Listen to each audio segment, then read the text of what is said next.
The reproduction of this content is not allowed without the express written consent of EBH Fitness LLC.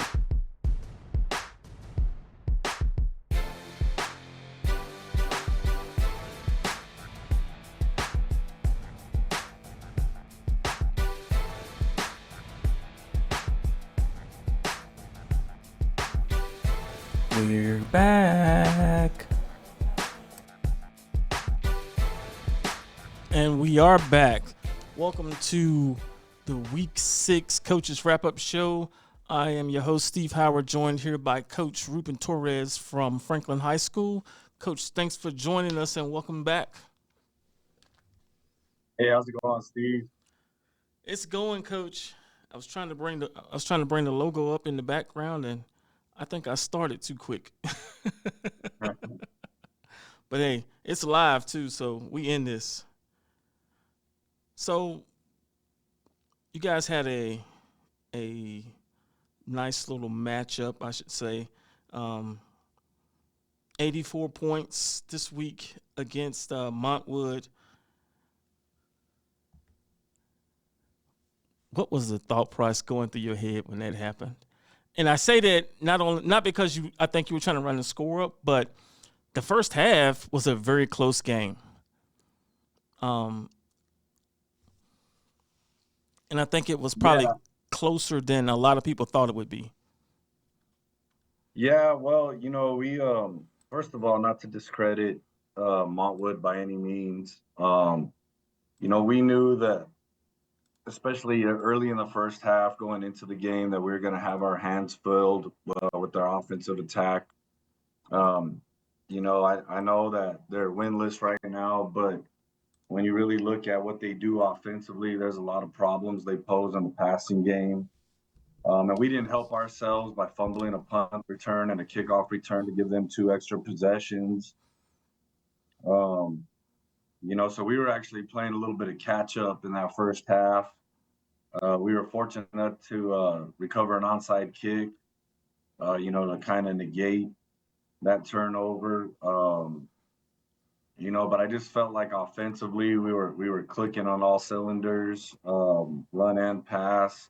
Lucas Garza made some big throws downfield, for us to kind of keep us balanced. But I wasn't really pleased at all with our effort on defense, especially in our back end. So we've had a busy weekend. Really trying to get that stuff cleaned up on what we're doing on the back end, and even with our outside backer. I just felt like we played very undisciplined, very sloppy, and at times it even looked effortless. So you can imagine, as the head coach, who prides himself on having a disciplined team that is going to line up correctly and give max effort, I was extremely disappointed with that after that win. And we were fortunate that we were able to be as efficient as we were on offense, because that game could have easily gone the other way with how we were playing on the defensive side of the ball. Yeah, I'm glad you brought up the defense, because that was one of the things that I kind of wanted to focus on here. Montwood had 3 100-yard receivers. Christopher Ortiz, 8 receptions, 116 yards and a touchdown. Adrian Cortinas, 8 receptions, 147 yards, 2 touchdowns. And then Miguel Escuedo, 10 receptions, 111 yards, 1 touchdown. I saw those numbers, and I was like, Coach is about to pop a blood vessel when he sees after seeing those numbers. And I know that was one of the things that you guys had addressed at the beginning of the season, with it rearing its head again. Is it back to the drawing board, or is it just refining and tuning some things up? Well, I'll tell you the exact same thing I told the team after the game was, I feel like we're coached really hard. I feel like we're coached well. I feel like our defensive staff does a great job of preparing. But you keep doing the same thing, you're going to get the same result. And so I think on the coaching side of it, there's some things we've got to simplify. um, and either the players are going to do it or we got to replace players, and that's just the reality of it. Yeah. And so I don't know if we had some kids that were complacent or just happy with if they're happy with just winning, but that's not good enough for me. It's not good enough for the staff. It's not good enough for our community, and that's my job as the head coach. There's a standard, and we're not going to compromise that standard for anybody. And so I could tell you that besides probably popping a blood vessel, I probably spent more money on Alka-Seltzer this weekend than I ever have for the way my stomach feels just watching that film over and over. But we've got to get better, um, and we will get better. But I think that to your point, I think we've got to simplify some things and give some other guys an opportunity to go out there and play because I can handle and I can accept some of the plays they made because they were well called plays and their kids executed well and we were there to make the play. They just made the play and that's going to happen. But when we're blowing coverage and we're not even giving a great effort out there, that's unacceptable and that's not something I'm going to accept or tolerate at all. Gotcha. Gotcha. Yeah, I saw that and I was like, man, this is uh this is gonna be a long week for that secondary. For Yeah, sure. no, it is. Yeah. Oh yeah. Trust me, I know. I know. I know. And that's coming from me as a coach and knowing what it would be like if I was there. So I can only imagine now. And so yeah, that's crazy. But let's flip the table, go to the other side of the ball offensively. Offensively, you guys were pretty dominant. Um, I think you had two backs. I think Ernie ran for 16 carries, and Trey had 15 carries. I mean, what do you? I don't even know what to say about that. I mean, they both were very impressive. I think Ernie had 289, Trey had 188. Um, now I will say this: on all last week, I did say that Ernie was going to probably replicate the game the week before, and he sure came close. That young man, Yeah, I want to say this, and I'll let you talk. That young man has got to be the most under recruited player in this city in a long time, based off of his talent. yeah, I would even go as far as saying the nation. Um, it blows my mind that he's not getting the consideration at the next level that he's proven week in and week out that he could play at. Um, and then on the other side of it, Trey had 15 carries for 188 yards, two touchdowns, and a catch. And so, as we've been moving forward through the season, getting that balance as far as who we're handing the ball to um, has been a point of contention for us and something that we've been very, consciously aware of. And I thought, Coach Palmaligi did an outstanding job with his play calling and being able to rotate the backs in and keeping them off balance a little bit with who we are giving the ball to. Because on a lot of those carries for Trey, Ernie's lead blocking for him. And Yeah, so I think it speaks to the selflessness of Ernie as well and the guys on this team. And I know I say this every week, but um, not only our offensive line and their effort and blocking and their dominance, but also our receivers out there on the edge. I mean, it's just it's so impressive to me to see the effort for those receivers out there that they give on blocking. And I mean, I think we ran less than 50 plays Friday night. So and so a lot of those big explosive runs don't happen without the guys out on the edge blocking and giving themselves up for it. So I was really proud of them. And Lucas was 5 for 8 for 189 yards and two touchdowns. yep, Santi Perez had two big catches. He had a deep post that went, and then just a little key that we call. if he's uncovered that we got him to, and he was able to showcase his speed and athleticism on that play. But offensively, um, we just continue to keep getting better at what we're doing and refining that. I don't think there's anything cute to what we're doing. We're just, week in, week out, really trying to get better at what we're doing up front. And Lucas has just done an outstanding job of being a field general out there and leading the offense. A quick question, Coach. The end of the game, that last play, that young man broke like an 80-yarder. Who was Mhm. that? I can't remember his That name. was Damian Okay, uh, Damian Barrios. Barrios, yeah, number Yeah, 44. Barrios. Yeah, And, I have my opinion on that one getting called back. I didn't feel like, yeah, to our sideline, our receiver out there, I didn't think he held that kid that warranted a flag. But I think you see with that third back that he's explosive and has got great vision. And I was happy to see him have some success because, he fumbled those two special teams plays, and I know he felt really bad about it, but to get him some touches there in the fourth quarter, I think was huge for his confidence because he's a dynamic player. He's part of our relays and on our track program, and he's going to be a big part of us in this program moving forward, especially next year as he looks to take over the running back duties. yeah. Definitely, definitely. So let's flip the script, flip the page. Um, Eastwood this coming week. Now, I think the rankings went out late last night. People haven't seen them yet, but the new power rankings that we put out, you guys are 1, Eastwood is 2.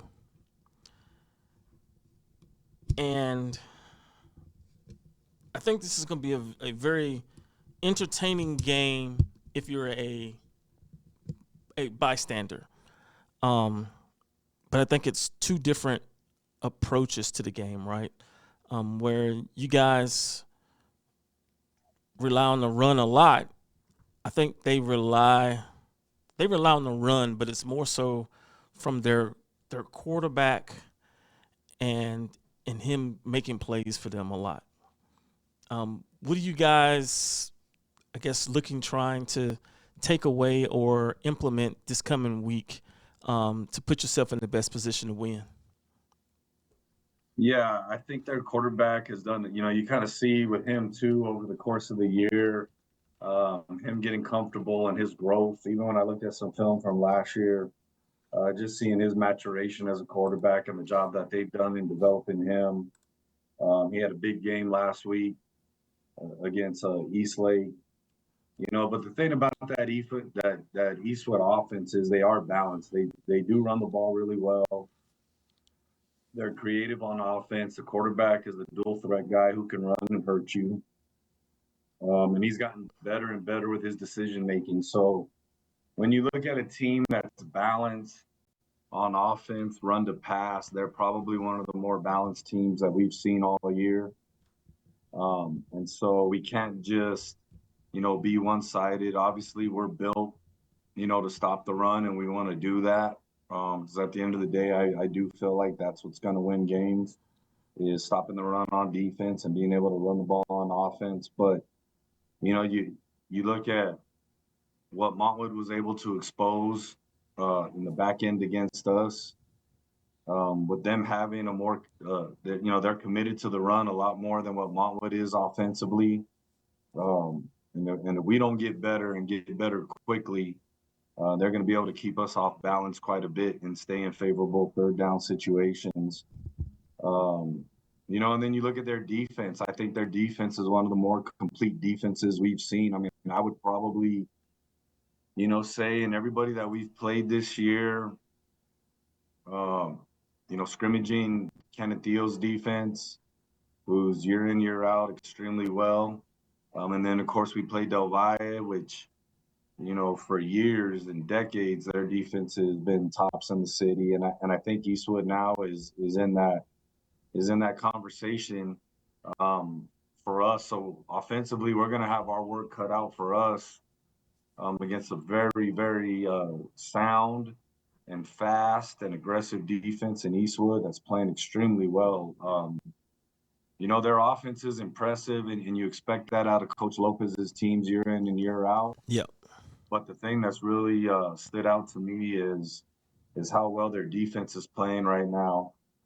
So, by no means is this going to be well, offensively we should have our way with these guys. I mean, they're gonna meet us, and there's a lot riding on the line here when you look at playoff seeding.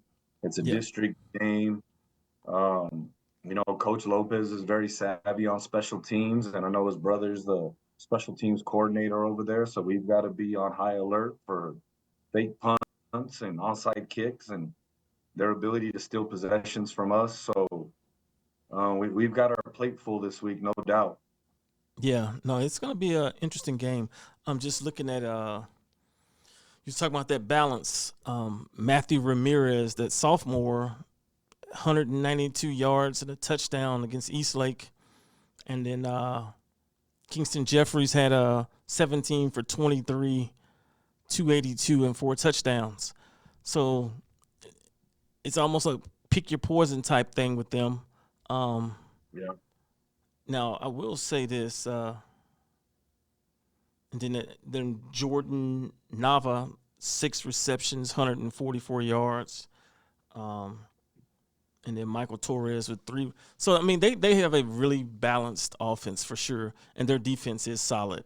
And so I'm just, as a fan, I think this is going to be an awesome game to witness and to see.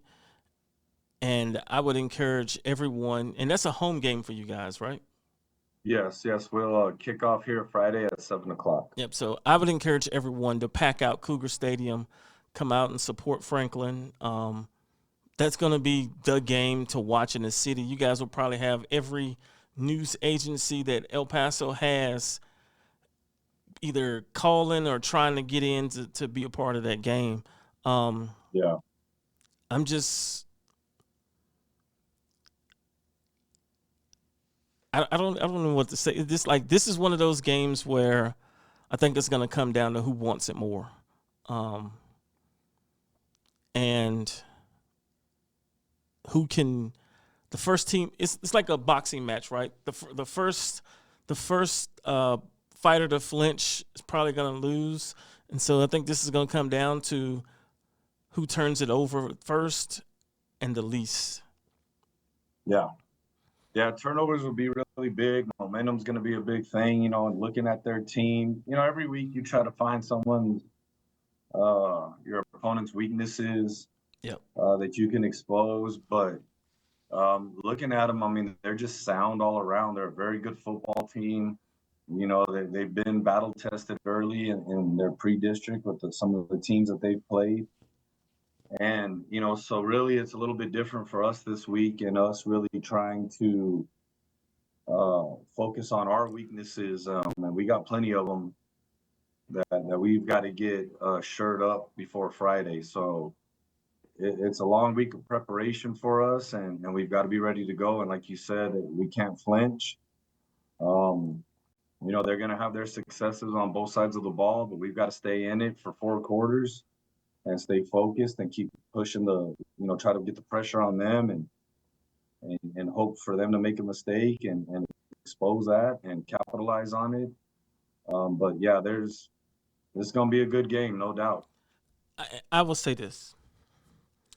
I think, this is just my opinion, the lower the score, the better you guys have a chance at winning. Yeah, I would agree with that. Us keeping the ball away from them, and I gotta believe they're thinking the same thing. Limiting our possessions is going to be crucial. So that clock, how each team utilizes the clock and time of possession, third down conversions, and I think both teams will probably go for it a lot on fourth, to keep the ball away from the other team's offense. But field position, special teams. I mean, every which way you look at it from a strategic standpoint is going to be important. Yeah, Every possession. definitely.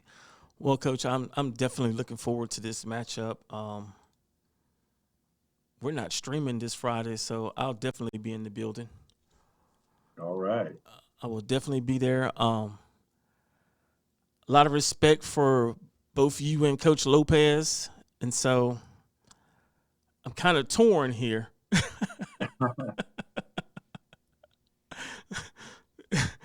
This is one of them games where it's just like, just gonna let it play out. Just sit back and enjoy it. Yeah, I'm gonna have to Enjoy sit back the and game. enjoy this one for sure. But hey, Coach, I definitely appreciate you joining me here on this Sunday. Is there anything you want to talk about in closing? No, I think, it's getting exciting now. Teams are starting to separate themselves at all levels and all classifications. And, we're getting closer to the end of district play. And before you know it, the playoffs will be here. So,